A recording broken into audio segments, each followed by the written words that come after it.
Seleção da obra Mano de Coelho Neto ao som de Baquianas Brasileiras número 4, Prelúdio de Villa-Lobos.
Agonia, a Gabi. Seu amor nos aproximou, mas fez ele unindo-nos inseparavelmente. Vendo-o, era como se nos víssemos aos dois em um só reflexo, tu e eu. E com tal visão vivíamos felizes, contemplando-a debruçados sobre a correnteza da vida. Hoje, em vez do espelho límpido no qual nos mirávamos sorrindo, vejo apenas a água triste das lágrimas que transbordam dos teus e dos meus olhos, água fúnera turvada pela saudade, limo que assenta no fundo do coração. Pior que o létis do esquecimento é, sem dúvida, a memória, fonte onde nasce o rio da saudade, corrente lúrida toldada de lembranças. E é nesse rio que nos debatemos, tu e eu, descendo juntos para o oceano ilimitado, com esperança de ainda o encontrarmos, como se fosse possível achar no fundo da água morta a sombra que flutuou na sua superfície. Dor. A alegria dispersa, a dor concentra. É na dor que em verdade sentimos que um filho é carne da nossa carne. Ao vê-lo sofrer, vibramos doloridamente. E se ele geme, o seu gemido ressoa-nos no coração. Os ais que lhe escapam do martírio são frechas que nos lancinam e se baixam do clamor à queixa humilde. Doem-nos ainda mais, como a punção de uma lanceta aguda que se nos crava paulatinamente. Se o enfermo sara, esquecem-se tais vozes. Se elas, porém, se calam, suspensas pela morte, então represam-se-nos no íntimo e nunca mais o coração as esquece. E os gemidos nele perduram como fica eterno nas conchas, o marulho soturno do mar.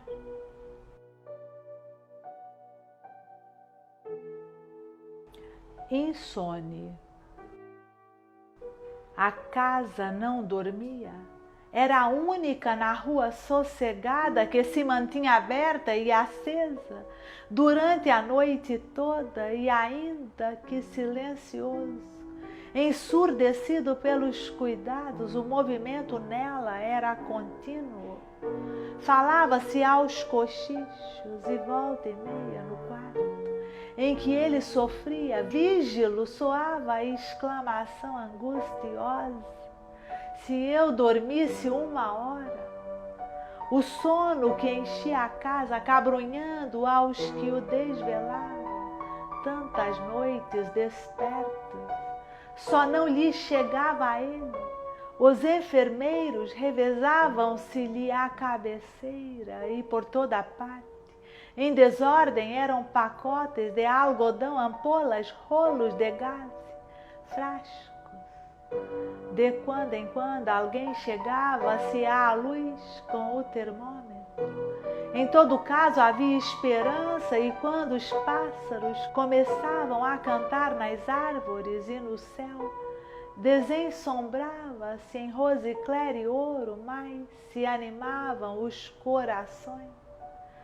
Se eu dormisse 1 hora, arquejava cansado o pobrezinho.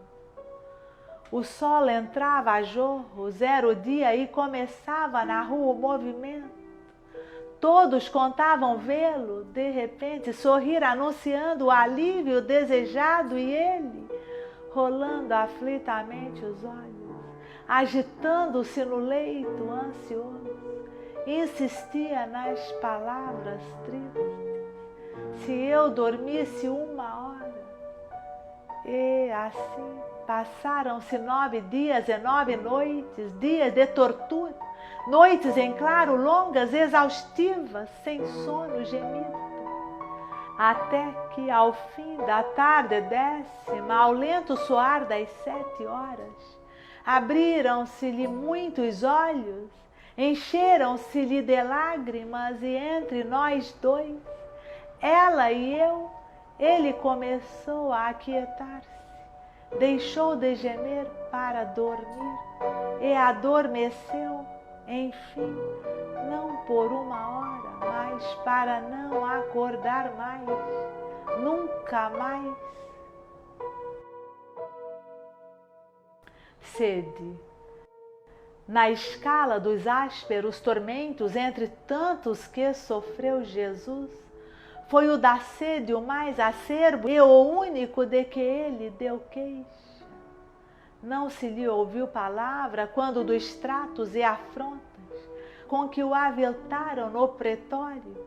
Nas 3 vezes que caiu no caminho do Calvário, não soltou um gemido. Calado suportou a cravação na cruz, e calado nela esteve até a hora 3ª da tarde. Secaram-se-lhe, porém, os lábios, e ele entreabriu-os arquejantemente, bradando aos seus algozes: tenho sede. De tais palavras, a rendição do Espírito Divino mediou apenas um instante breve, em que soou o consumatum est. Mais longa que a de Jesus foi a agonia de meu filho. Durante dias, a todo instante, queixava-se ele de sede, e eram todos a atendê-lo, cada qual mais solícito. Que intenso ardor o abrasaria para que se não saciasse. Já reclamando água, mal lhe retiravam o copo dos lábios ávidos. Febre, nem tanto acusava o termômetro, que incêndio lhe arderia nas entranhas, para que apenas sorvia sôfrego a água que lhe davam. No mesmo instante fosse ela absorvida, como se caísse em forno caldo. Não era febre, senão a própria vida em luta, que reclamava o que se lhe esvaía a gola. Quando o retiramos do leito, foi que se nos patenteou a causa da insaciável sede. O colchão, o estrado, ainda o soalho sob o leito, tudo era púrpura. E, pois, como havia ele de acalmar-se, se a água, assim como lhe descia a goles árdegos, saía-lhe tinta de sangue, dessorando as artérias exauridas. E como um vaso partido de que se extravasa a água que alimenta, flor querida, assim pela artéria aberta escoou-se todo o sangue daquele corpo, e a vida, flor que era o nosso encanto, murchando pouco a pouco, feneceu a amíngua do que a mantinha. Volta ao ninho. Pediu-me que o mudasse de leito e quis o nosso. Podia alguém imaginar que era o destino que o fazia retroceder ao ponto onde principiara a sua genitura para encerrar o círculo fatal?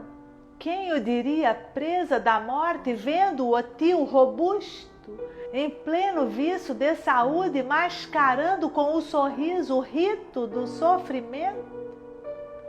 Alarmando-me o grande aparato de socorros de que se cercava o médico e a solicitude ativa do enfermeiro, interroguei os aflitos. Sorriram-me, tranquilizando-me, ele próprio estranhou os meus cuidados impertinentes. Era lá possível, diziam, que tão exuberante mocidade perecesse, frágil como uma ruína, só um desastre. Todavia eu procurava ler nos olhos de quantos o visitavam e, desconfiado, tornei-me espião dentro da minha casa. Vigilo, atento a tudo e a todos, escutando às portas, caminhando mansinho no silêncio das noites desveladas para surgir, a súbitas entre os que se lhe revezavam à cabeceira, surpreender cochichos, gestos, ver o que faziam, ouvi-lo a ele inquieto, de olhos despertos e ansiosos, gemendo a pedir alívio, ainda que à custa de martírios. Mísero corpo, quanto sofresse pungido de instante a instante para inoculações de vida efêmera. Por que não haviam de dizer-me a verdade? Por que não me disseram? Se a sabiam, ao menos eu não o teria deixado um só instante, e aproveitando-me sem desperdício de um segundo do tempo que lhe restava, tanto o havia de prender a mim que sabe-se lá o que é a vida e como são as raízes que a sustentam e nutrem. Talvez não fosse tão fácil lá a morte arrancar-me do amor, mas confiava em todos, nele principalmente. E quando saí da ilusão em que me mantinha a esperança, onde o vira nascer, no leito que ele pedira, o nosso, vi-o pouco a pouco aquietar-se, cerrar os olhos, dormir nos braços daquela mesma que, em pequeno, o acalentava e que então o abraçava imóvel, sem lágrimas, como se a dor a houvesse petrificado, como faz o inverno intenso com as águas múrmuras e correntias. Leito de nascimento, ninho, leito de morte, esquife, princípio e fim da mesma felicidade. Tu nolo deste, tu nolo levaste. Agora, quando me deito antes do sono vir, sinto-o comigo a meu lado, vivo na minha lembrança, em saudade, sombra que me ficou no coração, rastro de uma aventura que passou, sonho com que me consolo dentro da noite triste e eterna, no qual o vejo desde pequenino, quando ali nasceu, para tão curta vida, até o doloroso instante em que se foi para o sempre.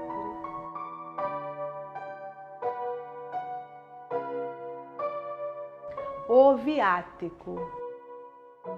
Ao reverendo senhor Padre Henrique de Magalhães, que o confessou e ungiu, quando, dissimulando a agonia, entrei no quarto para abençoá-lo e o vi arfando, imóvel, alagaram-se-me os olhos, quis falar, as palavras desfizeram-se-me em balbucios, como se dissolvem em espumas vagas de encontro às penhas. Estatelei-me de mãos enclavinhadas, trêmulo, Acendeu-se-me então, na fé, o último clarão de esperança e minha alma elevou-se em surto a Deus. Fugindo daquele transe, procurei a que não chorava, fria, apática diante da catástrofe, imagem da geleira eterna que não deflui, petrificada em frio. Expus-lhe o que me inspirava, a crença, a conveniência de o prepararmos para a partida, e ela, encarada em mim, hirta, impassível, abriu desmesuradamente os olhos espaforida, parecendo medir a imensidão da nossa desventura. Insisti. Tremeram-lhe de leve os lábios, como vibra a haste do arbusto ante o adejo de um beija-flor. Pedi a alguém que fosse à igreja próxima buscar um sacerdote.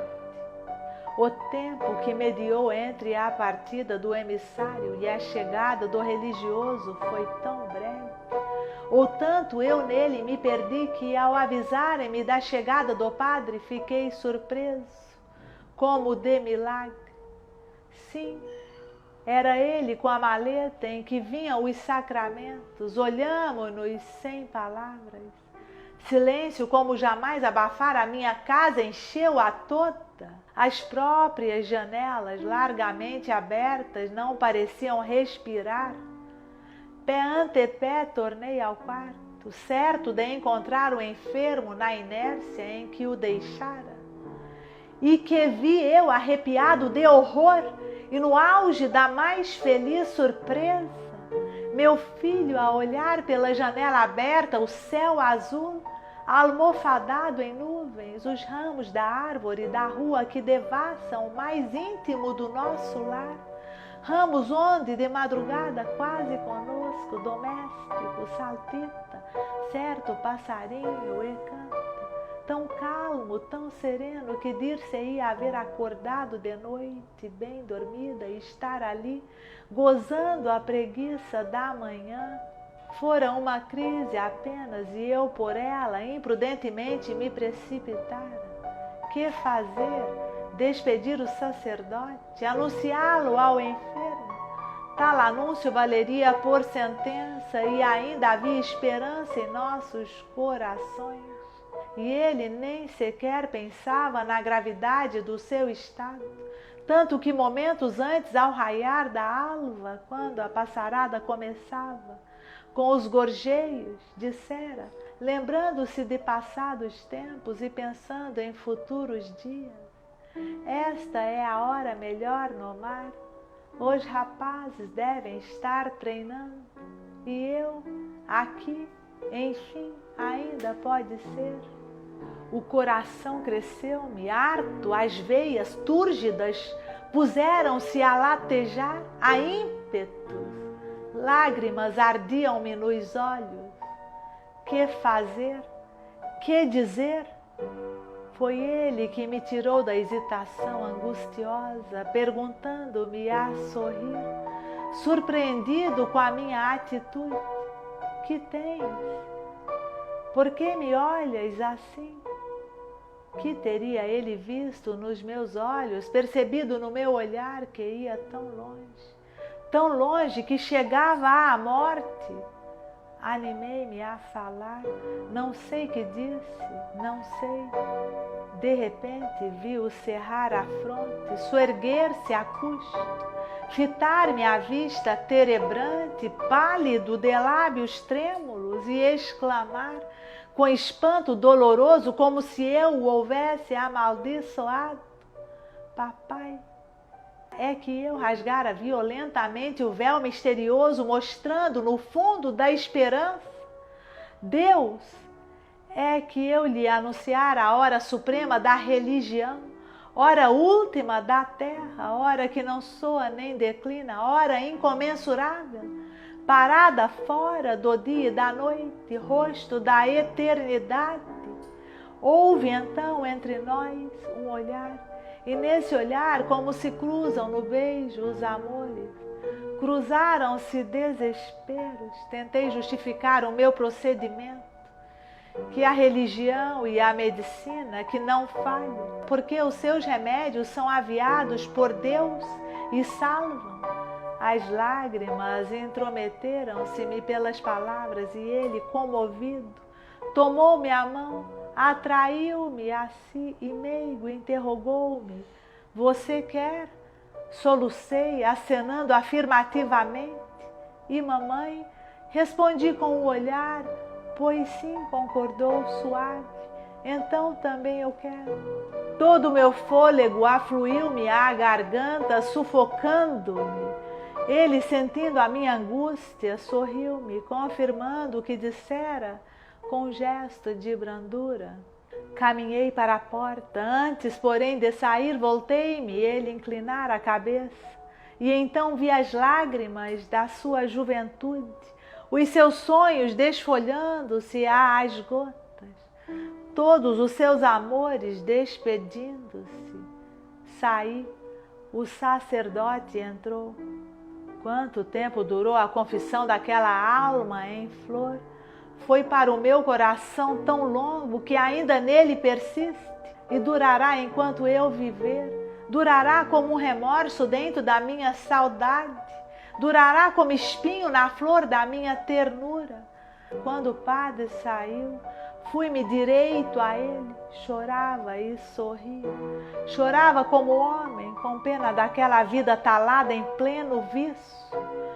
Sorria como sacerdote por haver achado em anos tão tenros coração tão virtuoso. Então atrevi-me a tornar ao quarto e ainda hoje, pensando nesse momento grandioso e horrível, hesito em decidir se fiz mal, se fiz bem. Mal levando àquela consciência ainda clara a certeza da morte, bem, preparando para Deus quem, já de partida, ainda nos iludia com a coragem e a robustez, ainda nos acariciava com a meiguice e já desprendido da terra, de asas abertas para o voo, ainda nos abraçava, animando aos que ficavam na vida, ele que começava a morrer. E ainda hoje, nos silêncios em que me encerro com minha alma, murmuro em dúvida que me excrucia.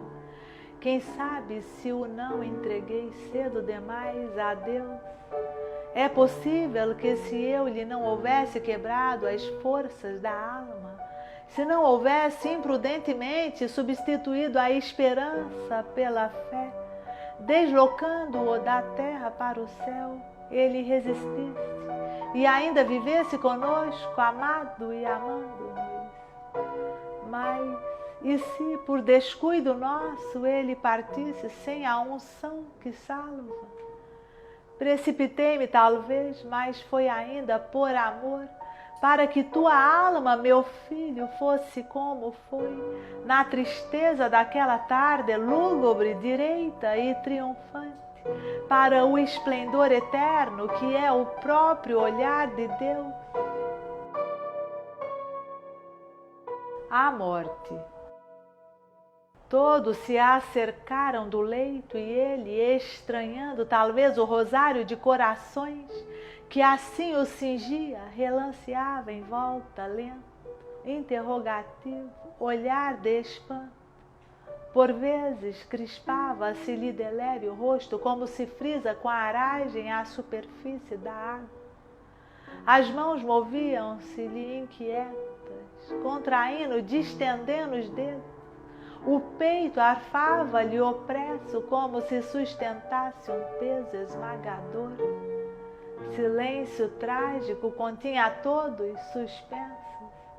Que haveria? Porque tão atento fitava o médico, tomando-lhe obstinadamente o pulso? Eu sentia um perigo, parecia-me vê-lo à beira de um abismo que ele tivesse de atravessar sobre estreita ponte frágil. De repente, agitando-se, abrindo um olhar imenso, perguntou em voz surda: que horas são? Alguém respondeu baixinho, entanto a resposta soou forte no silêncio, como pancada em lâmina metálica: 7. Ia-se a tarde em desmaio melancólico, já agasalhada em sombras. Por que teria ele feito tal pergunta? Que teria visto? Os prenúncios, talvez, da noite primitiva, a noite que se fecha, para o sempre, noite vazia, silente, sem astros, sepultura da luz. O coração retransiu-se-me, apertando, o fôlego sustou-se-me na garganta, e meus olhos, como atraídos, voltaram-se para o oratório, buscando a cruz de bronze, relíquia de Jerusalém, sacrossanto sinete que tem selado para a eternidade todos os mortos da minha família, e as lágrimas borbulharam-me no coração. Sentia subirem-me aos olhos a jorros violentos, e tive forças para contê-lo. Súbito o silêncio estalou em pranto, como um vaso hermeticamente fechado, que se fizesse pedaços, derramando todo o líquido contido. Tombei de joelhos junto do leito, agarrando-me desesperadamente ao corpo que se imobilizava. Tudo cessara e o olhar que ele ainda mantinha fito em nós, estático, não tinha luz.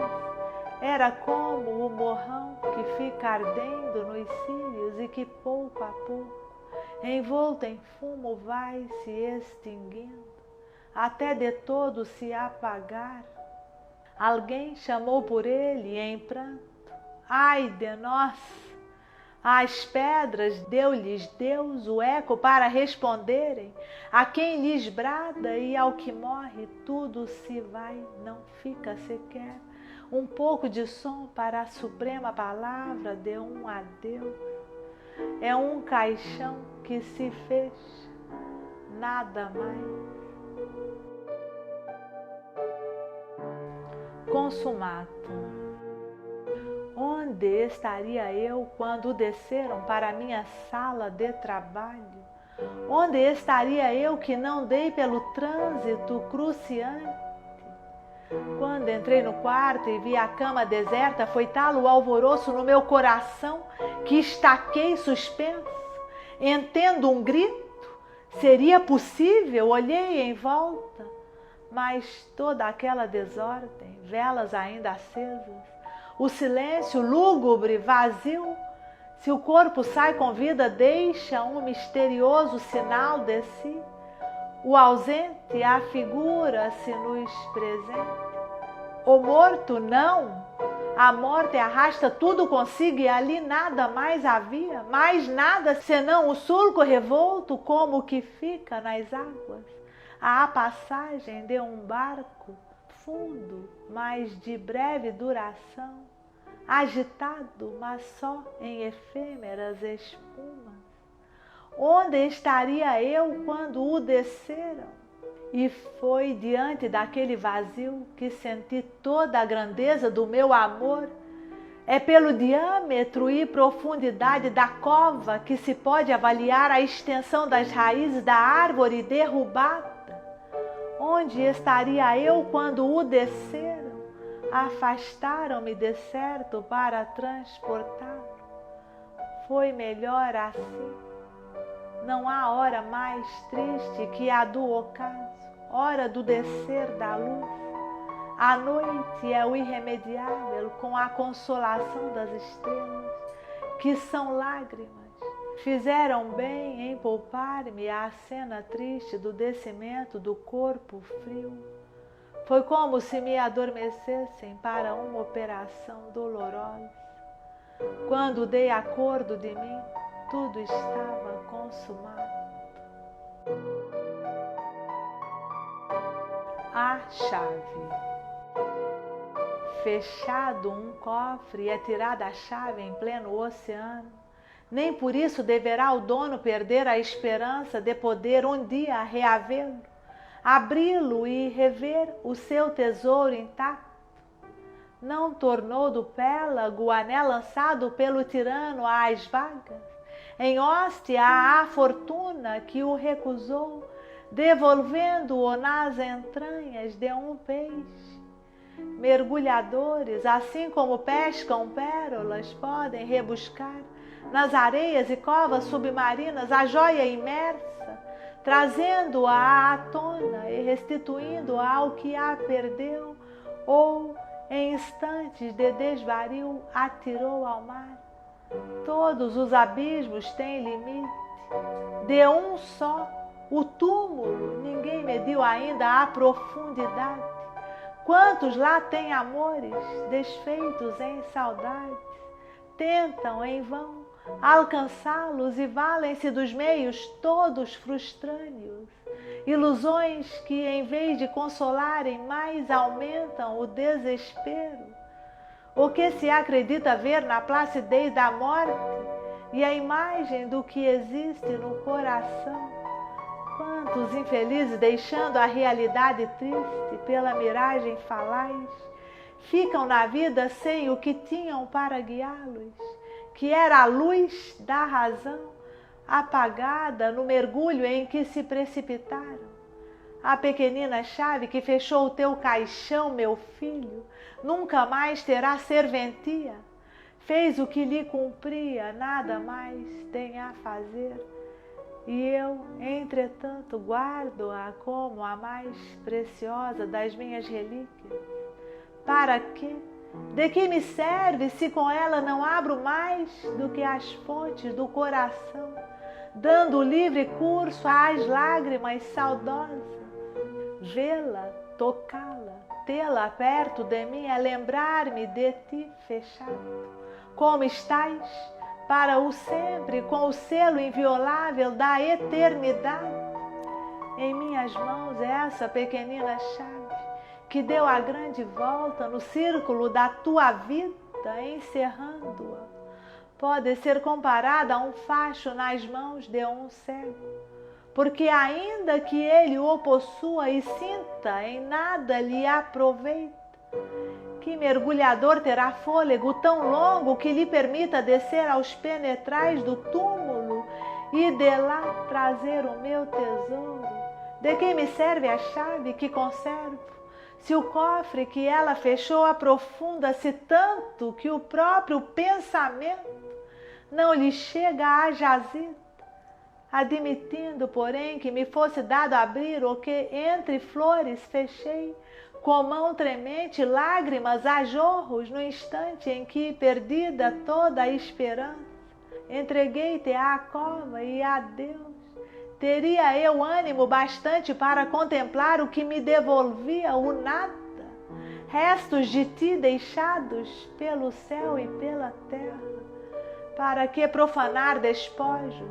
Que restará do que foi corpo airoso, coração meigo e alma inteligente, força, movimento e afeto, lume no olhar, ideia nas palavras, amor no gesto, heroísmo, dedicação e fé, um arcabouço como tronco e ramos nus de árvores no inverno.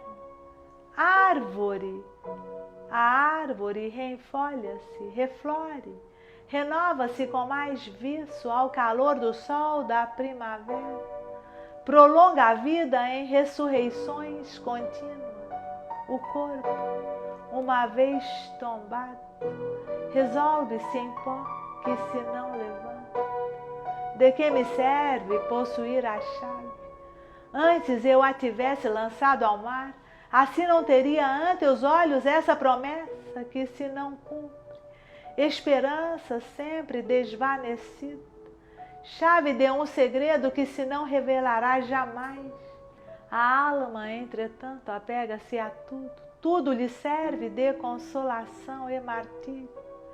E a chave aí jaz entre as minhas relíquias, lembrando-me o que fechei para o sempre. Teu corpo e com ele entre as flores que o cercaram toda a minha aventura. Saudade. Primavera. Alma da vida, primavera, tu que sempre ressurges da neve carregada de flores, tantas que as espalhas profusamente pelos campos, enfeitas com ela serras e penhascos, enches os vales, assoalhas lirialmente as águas, alegras as charnecas, animas os areais estéreis, e porque ainda te sobram nas mãos viçosas, lançá-las pelos velhos muros das ruínas, pelas covas humildes dos cemitérios, forrando-os com a tua generosidade. Porque havias de vir ao meu canteiro pequenino talar a flor, que era o encanto e o conforto de dois corações que a defendiam, como as folhas defendem o botão que entre elas nasce e vai desabrochando. Rica procedeste como o avaro que, possuindo tesouros, enverga olhares de inveja para o mealheiro do pobre, e enquanto não consegue haver a si, não lhe aquieta a ganância. O que arrebataste pouco vale na abundância da tua riqueza, e era tudo no lar, agora mísero. Era o calor e a luz, era a alegria e a força de duas fragilidades. Era a esperança de dois simples, era a religião de dois crentes, um presente de Deus no altar de dois devotos. A luz de dois felizes que agora, de olhos sem pupila, caminham às apalpadelas como cegos, a quem houvessem levado guia, deixando-os ao desamparo, assentados na lápide de um túmulo. Cruel ambição a tua primavera, nem sabes o que possuis, tão copiosa é a tua florescência, e roubaste o pouco que era a riqueza de um lar. Tendo um rio, sorveste a gota de orvalho que se achava engastada entre dois corações. Sendo esplendor como o sol, roubaste a pequenina chama da nossa lâmpada doméstica. Sendo fertilidade para a natureza toda, passaste por nós como ceifadora. Dantes, no evento do teu mês, minha alma rejubilava, antegozando o espetáculo sempre novo do rebentar dos gomos e do chiureio dos ninhos desempolhados e as primícias da tua feracidade. Antes que aparecessem na terra verde, anunciava-as eu em louvores jucundos. Agora, quando as brumas do inverno forem-se a pouco e pouco diluindo, e os dias clarearem e aquecerem em sol, e embalsamarem-se com o teu hálito os nossos corações, transidos de saudade, ir-se-ão velando, e aos novedios da terra responderão neles os espinhos das dores, com que sem pena os alanceaste. E quando todos em júbilo exaltarem, felizes a tua vinda, agradecendo as mercês generosas que lhes distribuíres, nós, lembrados do que nos fizestes, fugiremos de ti, das tuas flores, do teu aroma, da tua claridade, surdos aos gaureios dos emplumes, ao murmúrio sonoro dos córregos vivazes, e o límpido azul do céu parecer-nos-ás retinto em roxo, a terra florida se nos afigurará sepulcro imenso, e o teu prestígio, renovadora da vida, não terá efeito em nossas almas. Tu que só com a magia dos teus eflúvios fazes brotar no lecim da pedra a saxífraga, tu que dás viço à duna árida, cobrindo-a de folhagens, vindes, como a piedosa mãe enfeitou de acanto o túmulo do filho. Tu que tudo animas, não conseguirás, com todo o teu poder divino, reviçar a alegria nos corações que enlutaste. Tu que vences o inverno, não vencerás a nossa tristeza, ó força eterna, eterna Criadora, que foste para nós a morte. Primavera, que mal te fizemos nós, Quanto mais bela e vicejante fores, mais nos ressentiremos da tua crueldade. Criadora de lírios e de rosas, que mal te fizemos. Tudo o que produzires e despertares será para nós motivo de melancolia, porque nos relembrará a traição do teu sorriso. Quando na aragem das noites taciturnas vier a nós o aroma das campinas, virá também a imagem do que se foi, e nós, sentindo-o no perfume, amaldiçoaremos o teu poder maléfico, primavera. Antes, o inverno, com seus dias lacrimosos e as suas noites regeladas. Que nos importavam os rigores da ventania gemendo no escampo, a névoa álgida velando o arvoredo, os aguaceiros copiosos, formando torrentes pelos caminhos, todo o cortejo lúgubre dessa funerária estação de morte. Se tínhamos conosco o filho amado, aquecendo-nos a alma, como a chama aquecia o corpo, participando do pão de nossa mesa, ele que era o nosso dia de amanhã, o nosso futuro que rebentara em nossa velhice, e vieste, entraste-nos pela casa coberta de flores, como noiva, e levaste-o contigo, escondendo-o na cova para sempre. O lavrador que enterra a semente no alfobre, falo para a vida. E tu, primavera, que fizeste do que levaste, que dirão de nós os que virem de luto no festival da tua era, cobertos de crepe entre as tuas flores, chorando lamentosamente no coro de risos da natureza?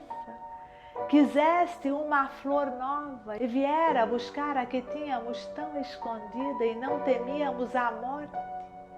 E fomos traídos pela vida, porque foste tu que nos roubaste, primavera.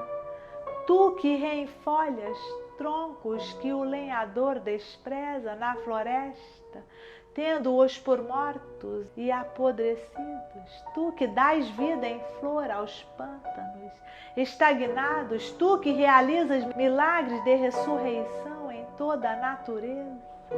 Tu, onipotente, tu vivificadora, tu antagonista da morte, tu inspiradora do Gênesis, tu que és o verbo de Deus, ó estação da bênção, tu que és o raio do sol, dentro do qual erram em átomos as messes. Tu que és a juventude, primavera fecunda, a flor da eternidade, que mal te fizemos nós para que não entrasse pela casa coberta de flores, como em festa, para matar com o teu veneno o filho do nosso amor, consolação das nossas horas tristes e arrimo de nossa velhice, porque nos traíste, primavera, vida da natureza e morte da ventura nossa.